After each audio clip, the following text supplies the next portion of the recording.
In a world so bright where ideas bloom, Maria and Cecilia light up the room, teaching us to build with sparks that fly, creating magic with AI. Future scouts, we're on our way, building dreams in a brand new way. Okay, ready for a deep dive. Today we're tackling the world of tech, but with a really interesting twist.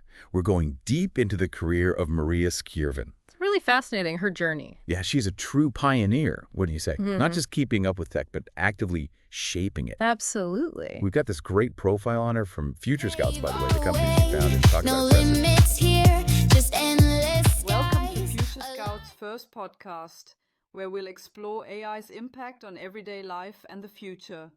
Cecilia is here with me, and we both work on an exciting project called Play and Thrive. You'll hear about that, plus some interesting insights on how AI shapes our experiences.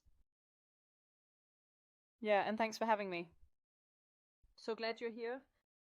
It actually started because we were having a pretty detailed back and forth discussion about how I told you that I had recently seen several interesting posts online, or some recent posts going around lately about how AI can actually be really unpredictable and potentially dangerous. Or made judges. Yeah, exactly. And where I was kind of that I can really feel I'm influenced by it, and I can see there is some truth in that idea, while at the same time I'm trying to understand it more deeply. I'm really fascinated by AI and GPTs and everything we can do with them. Maybe I'm blind to it, but I don't feel like I'm getting any dumber.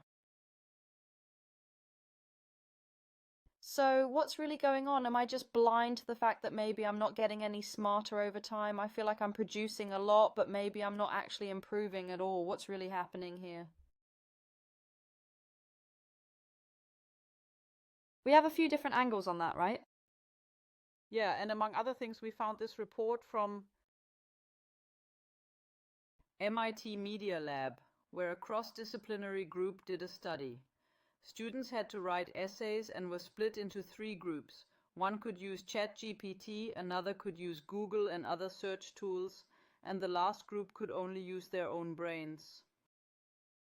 And it was really interesting to see how they did with EEG devices hooked up and all, so you could watch what was going on in their brains.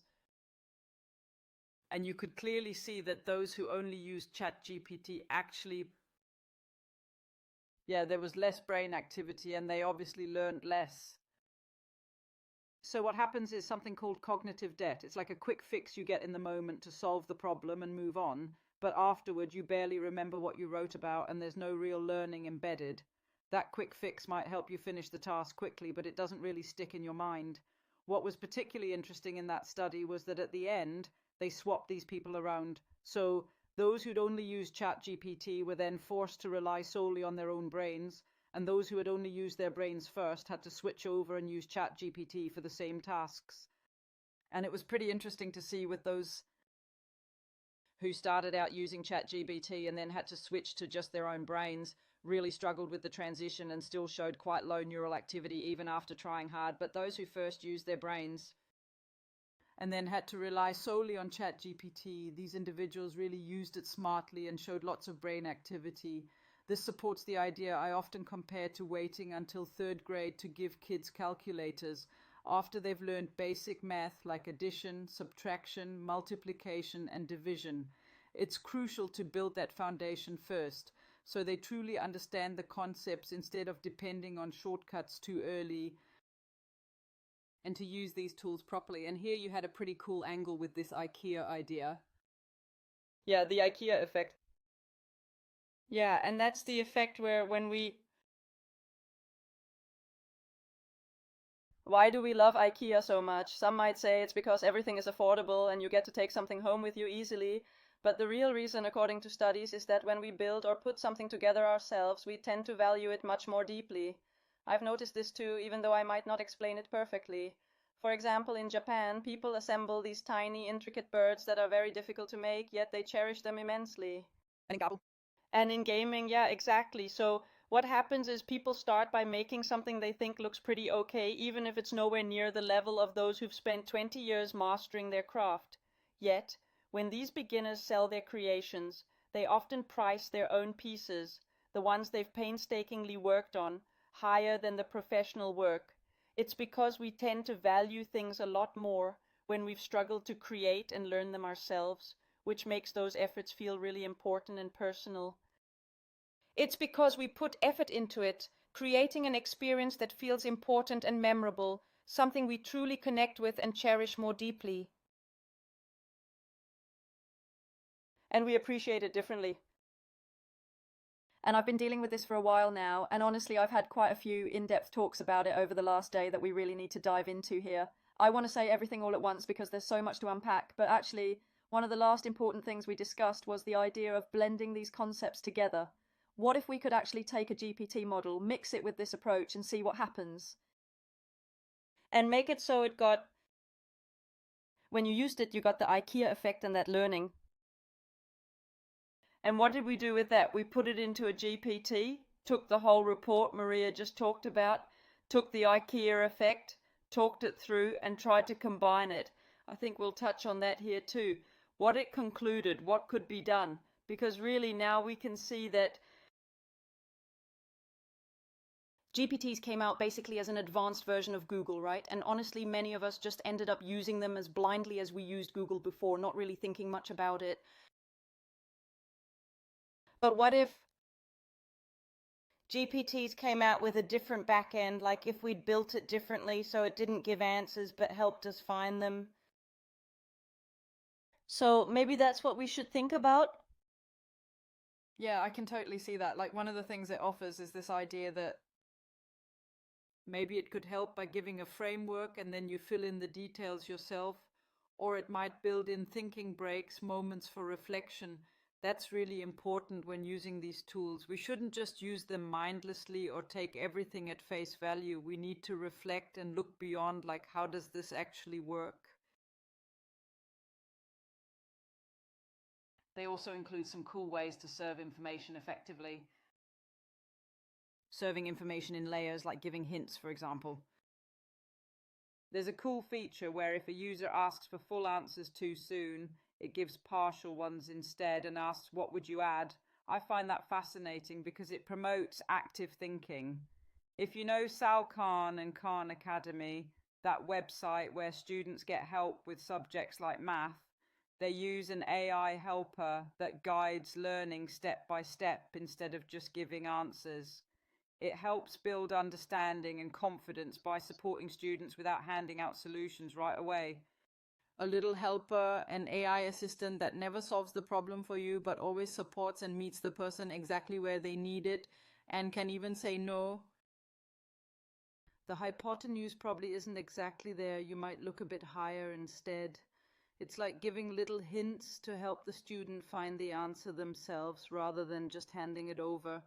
This method works well and makes sense to use in schools and daily learning.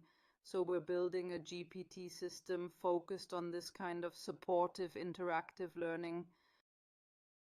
Yeah, what's really funny is that with Play, this initiative that both of us are part of, along with Steffi and Sif, and I should mention Play is spelled Plaii because it stands for Planet Living AI, and Ikigai, which we mixed together.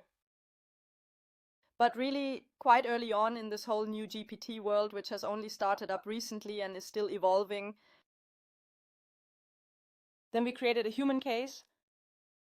We created something we call a human case and transformed it into a GPT format, allowing people to work through their own human case using the GPT. Early on, it became clear that we had to structure it carefully so users could truly learn from the process. Simply making a human case without that structure wouldn't be effective. That tries to give them answers. They have to come up with those themselves. So we set it up to never provide answers, but keep asking questions. That's exactly the approach we've taken with GPTs from the start, keeping it interactive and focused on learning through questions. We're so used to the idea that this is exactly how we think a GPT should work. If you come in expecting it to work like Google, then you just think it simply gives you the answers right away without you having to really think or engage deeply with the problem at hand. An answer machine. An answer machine. And we're getting dumber. So here's a heads up, because we believe we're really nailing this human case concept. Plus, we're proudly part of Universal Futurist alongside Anna Skarer and Henrik Gard Hogård, working closely within their expansive futurist network.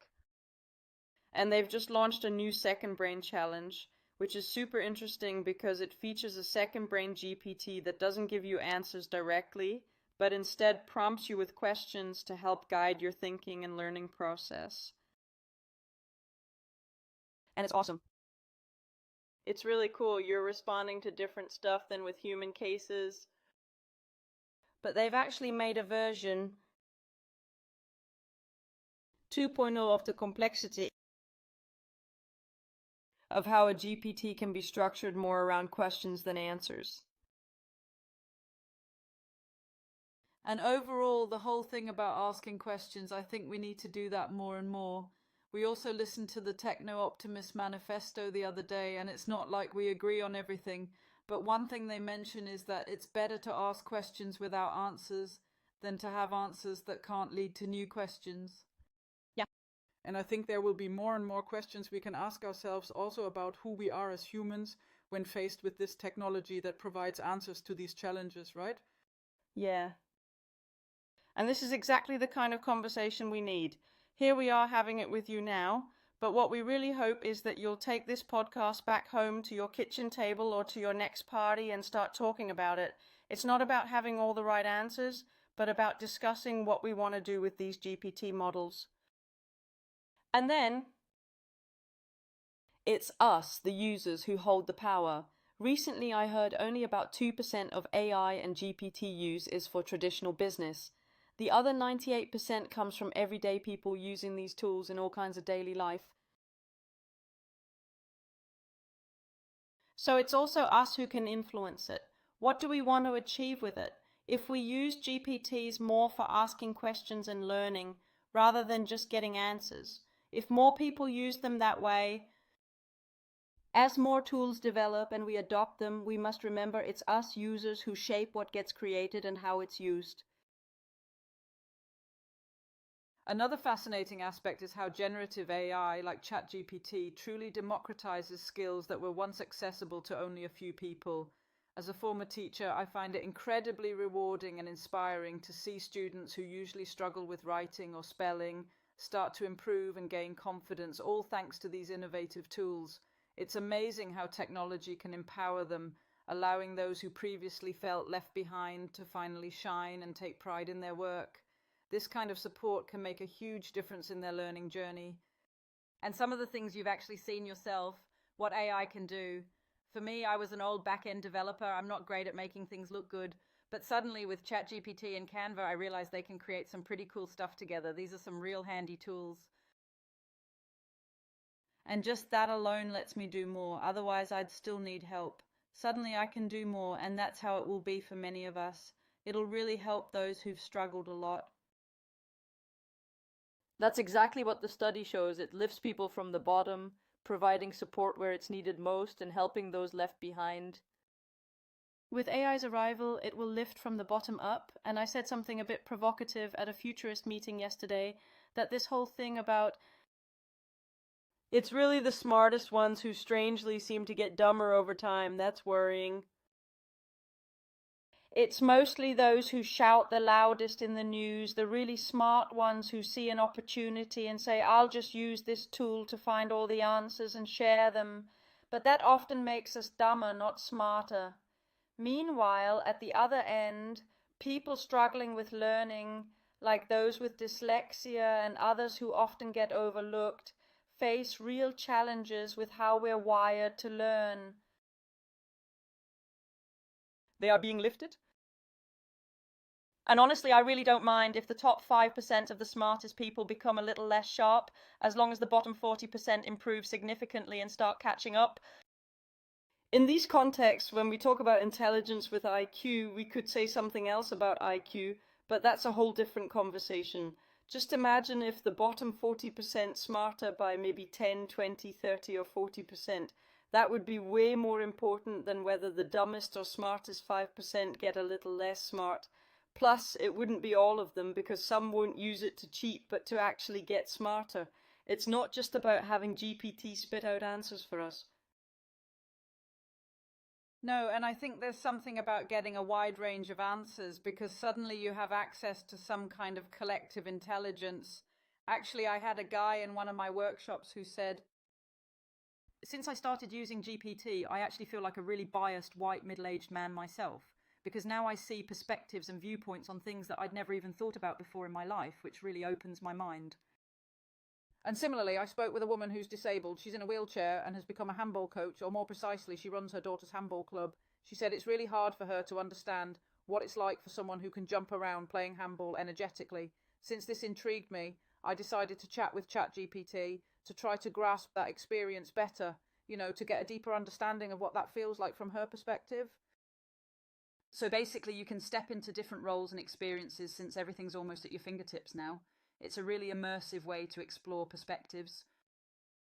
What do you call it when it's neutral or genuinely non-judgmental? It doesn't really care about our race, ethnicity, or anything like that. But of course, some people will question how these models were trained. Maybe they were only trained by white middle-aged men. So you definitely have to be aware of the kind of answers you're getting. Usually, though, you can tell pretty quickly what you're dealing with. Thankfully, in today's society, we have much less tolerance for biased answers like that. Take a model like Grok, for example, created by Elon Musk. It's actually quite liberal and thoughtful in its responses. So this tendency to, trust us actually is maybe something good to consider. I completely agree, and I also think there's this important angle about sharing more openly with others. We actually talk a lot about this in Norsk Kulturistene, how when we keep knowledge locked inside ourselves, tied up tightly in our hands and not shared, it just gets trapped and can't benefit anyone else. It's like holding on to something valuable but not letting it spread or grow beyond us. But there's this deep global urge to share and freely give what we have. It's not about sharing private info like social security numbers. If you've written a book, just put it online for anyone to read and learn from. If GPTs and AI start pulling info from the web, it's crucial we share quality, real news, and positive stories. The more good stuff out there, books, truthful info, and ideas about the world we want, the better the AI learns. Sharing our best ideas shapes how AI grows and impacts society. It's about creating a richer, truthful world for AI to learn from and influence us all positively. That's a way to influence it, which I find really thought-provoking. I was just thinking about a really insightful post you made once, the one where you said, imagine what we could achieve if we didn't feel the need to take credit for it at all. Also, that whole idea about expressing yourself freely, which is something we really value with play in our human case, for example, is so important to me. I mean, it's really important for us to get it out there and live, so it's great if people remember it too. They're obviously very welcome too. But what's really crucial for us is to just get it out there and alive. We're not too worried about being copied anyway. You can't really copy the four of us because we're so unique. A lot. But I think it's really cool to think about, so the key is to get the message out there. I really liked that we both met an artist named Katrine who uses GPT a lot. She's a painter who uploads her artworks into a GPT-like tool and gets new images back that still feel like hers because they're based on her originals. It's fascinating because it lets artists expand their ideas and grow their art in new ways, opening up creative collaboration while keeping their unique touch. I really like that. Yes. So maybe you've got some things to think about out there. Yeah, I don't just want to mention this briefly. I mean, you might think it's a bit scary wondering exactly how to get started and all that. But honestly, the best way to begin is just to go to chatgpt.com. You don't even have to sign up or create an account or anything. Just go there and say, ChatGPT, how can I use you in whatever role I have maybe? Or whatever I do, and just type it in. Then it can already give you some suggestions. So really just starting out curious, that's the key. And then there's this idea of thinking, it's kind of like standing and looking out over the ocean. You don't need to drink it all, just learn to swim in it. Yeah, and then just say, you don't have to give me all the answers. Yeah. And maybe it doesn't get it the first time, but then it starts by saying, remember, don't give me the answers, just help me reflect on this and give input on it, but don't give me any answers. And then you're already working on it in a way that might not make you dumber.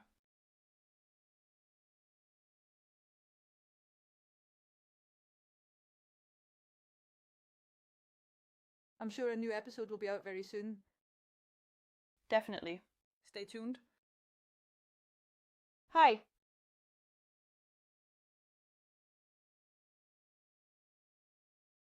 We have a big screen meeting. A new world we can reach.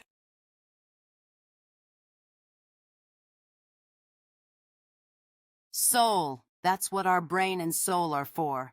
If I want to do the same without a mistake, I was never awake. Though it was. With Cecilia, safety rope, and good bread, I'm dancing joyfully in this magical bar, feeling free and enchanted. I should move forward right here and now. Hey, let's power up, jam out, and just wrap things up for today. That's really all I want to say for now. And let me say it one more time. I'm pretty funny, you know. Yeah, I'll say it again. I'm funny, and I mean it definitely funny. You can see there are quite a few of them just now. I don't even know what I'm supposed to do. I need to get some stuff done in a few more places. Honestly, I can't figure out what to do. I really can't. I gotta handle a bit more here and there.